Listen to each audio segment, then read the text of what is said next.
இப்பதான் சொல்லி முடிச்சேன், திவாகரை தனிமைப்படுத்திடுவாங்க அப்படின்ற மாதிரி. இப்போ லைவ்ல பார்க்கும்போது பார்த்தீங்கன்னா அந்த ஆளை தனிமைப்படுத்திட்டாங்க. ஆக்சுவலாக இதில் வந்து பார்த்தீங்கன்னா திவாகருக்கு பயங்கரமான ஓட்டுகள் இன்க்ரீஸ் ஆக வாய்ப்பு இருக்கு. ஏன்னா இந்த ஃபைட்டில் திவாகருக்கு அகெயின்ஸ்டா நிறைய வார்த்தைகளை விட்டுட்டாங்க. இன்ஃபேக்ட் சொல்ல போனால் அடிச்சிட்டாரு. கமருதீன்லாம் பார்த்தீங்கன்னா திவாகரை அடிச்சிட்டாரு. அதெல்லாம் ரொம்பவே தப்பான விஷயம். ஏன்னா அவங்க எல்லாருமே நான் சொல்றேனே, இது வந்து திவாகருக்கு பயங்கரமான பிளஸ்ஸாக மாறப்போகுது. அது மட்டும் கிளியராக தெரிஞ்சு போச்சு. திவாகர் மேலே நிறைய தப்பு இருக்கு, இல்லவேன்னு சொல்ல, நிறைய தப்பு இருக்கு. ஆனால் எவ்வளோ தப்பு இருந்தாலுமே இவங்க அடிச்சது, இவங்க பேசுனது, இது எல்லாமே எப்படி தெரியுமா இருக்கு, ஒருத்தன் கீழே அப்படின்ற மாதிரி இருக்கும் போது தான் அவன் மேலே எல்லாம் இப்படி பேசுவாங்க.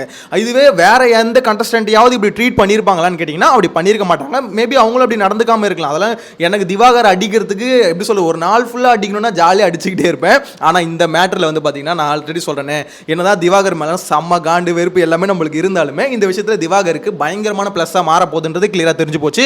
ஏன்னு பார்த்தீங்கன்னா இது ஒரு சப்ப மேட்ரு. ஆக்சுவலாக ப்ரோமோவில் லாஸ்ட் வீடியோ போடும்போது அதில் வந்து பார்த்தீங்கன்னா எக்ஸாக்டான விஷயம் தெரியல. ஆனால் இப்போ விஷயம் என்னன்னு தெரியும். இது வந்து பார்த்தீங்கன்னா ரொம்பவே ஒரு சப்ப மேட்ரு. ஆக்சுவலாக அந்த ப்ரோமோவில் நம்ம காமிச்ச மாதிரி ரம்யா ஜோவும் திவாகரும் பார்த்தீங்கன்னா அடிச்சுக்கிறாங்க. அதாவது ரீசன் என்னன்னு பார்த்தீங்கன்னா, திவாகர் வந்து வெளியே வரும்போது சிம்பிளாக சும்மா ஃபன்னாக சொல்லிட்டு வராது. கண்டி ஃப்ரூட் அப்படின்ற, கண்டி ஃப்ரூட் கூட சொல்ல, கண்டி ஃப்ரூட் அப்படின்னு நம்ம சொல்லிட்டு வராரு. ஸோ சொல்லிட்டு வந்தோன்னா ரம்யா ஜோ அது என்னன்னு கேட்குறாங்க. அதுக்கு வந்து பார்த்தீங்கன்னா ஒரு மாதிரி ஒரு இது தப்பான வார்த்தை அப்படின்ற மாதிரி சொல்கிறாங்க. ஸோ அதுக்கு வந்து பார்த்தீங்கன்னா ரம்யா ஜோ வந்து கொஞ்சம் காண்டாகி வந்து வெளியே வந்து பேசுகிறாங்க. அதை ஆக்சுவலாக திவாகரை கூப்பிட்டு வச்சு பேசியிருக்கலாம் தனியாக. ஆனால் அவங்க வந்து பார்த்தீங்கன்னா அது ஒரு பஞ்சாயத்தை ஆரம்பிக்கிறாங்க. அங்கே தான் பார்த்தீங்கன்னா பிரச்சனை ஸ்டார்ட் ஆகுது. ஸோ அந்த பிரச்சனையை அப்படியே பேச பேச பேச இவர் வந்து பார்த்தீங்கன்னா உனக்கு நாகரிகம் இல்லையா, எப்படி பேசுறீ அப்படின்ற மாதிரி திவாகர் கேட்க, படிச்சிருக்கியா அப்படின்ற மாதிரி கேட்க, உடனே ரம்யா ஜோ வந்து பார்த்தீங்கன்னா பயங்கரமாக அழ ஆரம்பிச்சிட்டாங்க. ஏன்னா அவங்க படிக்கல அப்படின்னும் போது அவங்களுக்கு ஆல்ரெடி இந்த ஃபீலிங் இருக்குன்னும் போது, ஸோ இவங்க சொன்னோன்னே இவர் சொன்னோன்னே ரொம்ப அவங்க ட்ரிகர் ஆகிட்டு பயங்கரமாக அழ ஆரம்பிச்சிட்டாங்க. பிரச்சனை பெருசாகுது. அதுக்கு நடுவில் தான் உள்ளே வந்தார் விநாயக் மகாதேவ் அப்படின்ற மாதிரி உள்ளே வந்தாப்புல, தம்பி உன்னை அவ்வளோதான் தம்பி நீ காலி அப்படிதான் எனக்கு நம்ம சொல்ல தோணுது. வெட்டிடுவாராம். அது எப்படிப்பா வெட்டுருவேன், எப்படி வெட்டுவேன் நீ, எனக்கு ஒன்றும் புரியல. இது வந்து லாஸ்ட் சீசனில் வந்து பார்த்தீங்கன்னா சீசன் 7ல் அதில் வந்து பார்த்தீங்கன்னா ஒரு தம்பி சொன்னாப்புல சொருவிடுவேன் அப்படின்ற மாதிரி சொன்னாப்புல. ஸோ அந்த மாதிரி தான் இவர் சொல்கிறாரு, வெட்டிடுவேன் அப்படின்ற மாதிரி சொல்கிறாரு. எப்படி வெட்டுவார், என்னடா பண்ணுறீங்க, எப்படி அந்த வார்த்தை வருது. நார்மலாக வெளியே கூட சரி வெட்டிடுவேன், அதுவும் அவன் சொன்ன எனக்குலாம் செம்மையாக ட்ரிகர் ஆயிடுச்சுங்க. ஆக்சுவலாக அவன் திவாகர் மேலே 1000 தப்பு இருக்கட்டும், அவன் வந்து மொல்ல மாதிரி முடிச்சவை என்ன வேணா சொல்லிட்டு போ, ஆனால் வெட்டுருவேன்னு ஒன்று சொல்கிறேன்னா உனக்கு எவ்வளோ ஒரு அதுப்பு இருக்கும். உன்னை வச்சு செய்கை ஆல்ரெடி காத்துக்கிட்டு இருந்தாங்க. நீ ரொம்ப ஆட்டிடியூடு, ரொம்ப ஒரு மாதிரி பண்ணுற அப்படின்ற மாதிரி சிறப்பான செய்கை நீயே எடுத்து கண்டென்ட்டை கொடுத்துட்டு உன்னை செதுக்க போகிறாங்க அப்படின்றது கிளியராக தெரிஞ்சு போச்சு. இதுக்கு அடுத்து தான் உள்ளே வந்தார் கமருதீன். இவங்களாம் என்ன பண்ணுறாங்க தெரியுமா, திவாகரை சமாதானப்படுத்த வந்தாங்க. ஆக்சுவலாக திவாகர் மேலே தப்பு இருக்குது, நான் தான் சொல்கிறேன். திவாகர் என்ன பண்ணுறாருன்னா, ஒருத்தவங்க சமாதானப்படுத்த சும்மா இருப்பா, சும்மாரு அப்படின்னு சொல்லும் போது எல்லாருமே என்ன ஆகும், காண்டாவும் ட்ரிகர் ஆவாங்களே. ஸோ அந்த ட்ரிகர் ஆகிற பாயிண்ட் வந்து எல்லாருக்குமே அவங்களுக்கும் காண்டாகுது. என்னடா இவன் சும்மாரு அப்படின்ற மாதிரி சொல்கிறான், நம்ம வந்து சமாதானப்படுத்த வரோம், இங்கே வந்து இப்படிலாம் சொல்கிறது ரொம்ப தப்பாக இருக்குது அப்படின்னு சொல்லிட்டு அவங்களும் யோசிக்கிறாங்க. அதை பற்றி டிஸ்கஸ் பண்ணுறாங்க திவாகரோட. திவாகர் யார் சொல்கிறது கேட்க மாட்டார் அப்படின்றது எல்லாருக்கும் தெரிஞ்ச விஷயம் தான். ஏன்னா அவர் பேசுகிறத பேசிக்கிட்டே தான் இருப்பாப்புல. இது எல்லா இன்டர்வியூஸில் நம்ம பார்த்தது தான். ஸோ இப்போ என்ன ஆகுதுன்னா, இந்த டாபிக் அப்படியே பேச பேச பேச இந்த பையன் FJ உள்ளே வரான். உள்ளே வந்து ஆனால் இது மாதிரி பேசாதீங்கன்னா அது வந்து தப்பாக இருக்குன்னா அப்படின்ற மாதிரி சொல்லும் போது அப்போ தான் சொல்கிறாரு, நான் 12th ஃபெயில் அப்படின்ற மாதிரி ஏதோ ஒன்று சொல்கிறாப்புல. எக்ஸாக்டாக அது என்னன்னு கிளியராக இப்போ வரைக்கும் எனக்கு புரியல. 12th ஃபெயில் தான் சொன்னார்னு நினைக்கிறேன். எனிவேஸ் அது சொல்லிட்டாரு. சொன்னதுக்கப்புறம் பார்த்தீங்கன்னா இந்த கான்வர்சேஷன் பேசிக்கிட்டே இருக்கும் போது என்ன ஆகுதுன்னா, அவர் வந்து கையை நீட்டி பேசும்போது கையை நீட்டாத, கையை வெட்டுருவேன் அப்படின்ற மாதிரி சொல்கிறாப்புல. எப்படி இந்த ஒரு வார்த்தை சொல்ல முடியுது அப்படின்றது தெரியலங்க. ஆக்சுவலி இவ்வளோ பெரிய ஷோவில் போயிட்டு நம்மளுக்கு 1000 கோவம் இருக்கும், எல்லாமே இருக்கும். இந்த வெற்றுவன் சொல்கிற வார்த்தை எப்படி சரியான வார்த்தைன்னு தெரியல. சபரி வந்து கரெக்டாக கேட்டாப்புல, டே நீ பேசுனது ரொம்ப தப்பான விஷயம் தான், அவர் என்ன வேணால் தப்பு பண்ணியிருக்கட்டும், ஆனால் நீ வெட்டிடுவன் சொல்கிறதெல்லாம் ரொம்ப ரொம்ப தப்பான விஷயம், அது வந்து அந்த வார்த்தையை ரொம்ப தப்பு அப்படின்ற மாதிரி கிளியராக சொன்னாப்புல. எனக்கு தெரிஞ்சு இந்த இப்போதைக்கு பொறுத்த வரைக்கும் ரொம்ப ஒரு கிளவராக கேம் விளையாடுறது யாருன்னு பார்த்தீங்கன்னா சபரி மட்டும்தான். அங்கே என்ன நடக்குதோ அதை மட்டும் பார்த்துட்டு விளையாட்டு இருக்காப்புல. ஸோ இந்த இடத்துல வந்து எமோஷனலாக அவர் எல்லாமே பார்த்தீங்கன்னா ஃபூல்ஸ் தான். ஏன்னா கடைசியில் அவங்க முட்டாள தான் போகணும். இங்கே வந்து பிக் பாஸ் கேமில் எல்லாருமே எமோஷன் கோவத்தை எல்லாமே கொட்டிடலாம். ஆனால் கொட்டிட்டதுக்கு அப்புறம் விஜய் சேதுபதி வந்து பார்த்தீங்கன்னா தூக்கி எப்படி நம்ம மேலே திருப்பி கொட்டுவார். அதுதான் பார்த்தீங்கன்னா பிக் பாஸோட கான்செப்ட். ஸோ இந்த FJ இந்த பையனாகட்டும், கமருதீன் ஆகட்டும், கமருதீன்லாம் பயங்கரமாக வாங்க போகிறாருன்னு நினைக்கிறேன். ஏன்னு பார்த்தீங்கன்னா நான் தான் சொல்கிறேன், பேசிக் கான்செப்ட் என்னன்னா, இவங்க எல்லாருக்கும் இருக்க ஒரே மைண்ட் செட்டு திவாகர் ஒரு ஸ்டெப்பு கீழே அப்படின்றது எல்லாருக்குமே இருக்க மைண்ட் செட்டு. அதை மாற்றவே மாட்டுறாங்க, அதை மாற்றிக்கிட்டு தான் ஆகணும், வேறு வழி இல்லை. ஒரு கண்டஸ்டன்ட்டு இப்போ நீங்கள் பண்ண சம்பவம் ஓட்டை போட்டு அவருக்கு எல்லாம் குமிக்க போகிறாங்க அப்படின்றது கிளியராக தெரிஞ்சு போச்சு. ஓட்டிங்கில் டாப்பில் போகிறது கூட வாய்ப்பு இருக்குங்க.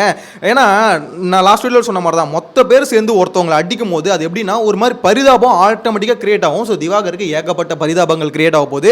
திவாகர் டாப்புக்கு போகிறாரு. நம்ம நிறைய பேர் சொல்லுவாங்களே, திவாகர் முதல் வாரத்துக்கு எவிக்ட் ஆகணுங்க, அதெல்லாம் வெளியே துவச்சோம். இது வந்து நிறைய பேருக்கு எப்படி சொல்ல, திவாகரோட ஹேட்டர்ஸ், திவாகரை பிடிக்காத எல்லாருக்கும் சந்தோஷமா இருக்கும். ஆக்சுவலாக திவாகரை உண்மையில உள்ள போகக்கூடாதுன்னு சொல்லிட்டு ஏகப்பட்ட வீடியோ போட்டதில் நானும் ஒருத்தன். ஆனால் இந்த சம்பவத்தை பார்க்கும்போது பார்த்தீங்கன்னா உண்மையிலே ஒரு சிம்பிளான வார்த்தை தான் சொன்னார், கண்டி ஃப்ரூட்னு சொன்ன. அது வந்து ஒரு ஃபன்னி நோட்டில் சொன்ன மாதிரி தான் இருந்தது. நான் அந்த லைவ்ல பார்க்கும்போது எனக்கு அப்படி தான் தோணுச்சு. என்னம்மா இப்படிலாம் பண்ணுறீங்க, ஒரு படத்தோட ரெஃபரன்ஸ், ஃப்ரெண்ட்ஸ் படத்தோட ரெஃபரன்ஸ் சொல்லிட்டு ஒரு ஃபன்னி நோட்டில் தான் சொல்லிட்டு வந்தார்.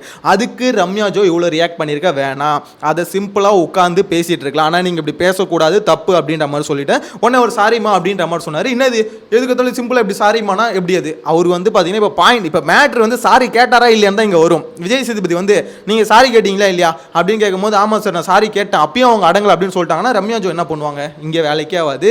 ஸோ இங்கே எமோஷனல் ப்ளே பண்ணுன்னா அதுக்கு வேலிட் பாயிண்ட்ஸ் வேணும். அந்த ஆள் சாரி கேட்டாரோ, அவர் வந்து உண்மையாக கேட்டாரோ, உளமாற கேட்டாரோ, காலில் ஊந்து கேட்டாரோ, அதெல்லாம் இங்கே வேல்யூ இல்லை.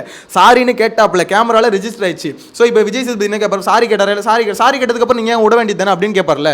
ஸோ அதுதான் இங்கே பிரச்சனை. இவர் நம்ம வாட்டர் மினிஸ்டர் அவர் என்ன சொல்கிறாருன்னா, அவர் சைட்லேருந்து அந்த பொண்ணு என்கிட்ட எகிரி பேசுது, வாய்ஸ் ரைஸ் பண்ணுது, அதெல்லாம் உங்களுக்கு யாரும் தப்பாக தெரியலையா அப்படின்னு கேட்கும்போது எஸ் அதுவும் தப்பு தான். ஆமாம் அவங்களும் அந்த மாதிரி எகிரி பேசிடக்கூடாது, என்னதான் இருந்தாலும் ஒரு எப்படி சொல்கிறது கொஞ்சம் வயசான ஆள் அப்படின்னும் போது கொஞ்சம் அந்த அளவுக்கு எகிரி பேசிடக்கூடாது. அவங்களும் பார்த்தீங்கன்னா எகிரி பேசிட்டாங்க. ஸோ இதில் வந்து பார்த்தீங்கன்னா 2 பேர் மேலேயும் தப்பு இருக்குது. ஆனால் பெரிய தப்பு யார் மேலே இருக்குன்னா, வெற்றுவன் உள்ளே வந்தார்ல அவரை தான். எஃப்ஜே உங்களை இந்த வீக்கெண்டில் போட்டு வெட்ட போகிறாங்க, வாங்குங்க. எப்பா எனக்கு புரியலங்க, இந்த மாதிரி எப்படி சொல்கிறது, எனக்கு அப்படியே நிக்சனை பார்த்த மாதிரி இருக்குது, சொருவிடுவேன் அப்படின்ற சொன்னாப்புல. அதே மாதிரி வெற்றுவேன், அதுவும் ஆக்ஷன் வெற்றுவேன்டா உன்னை, வெட்டு நல்லா வெட்டு.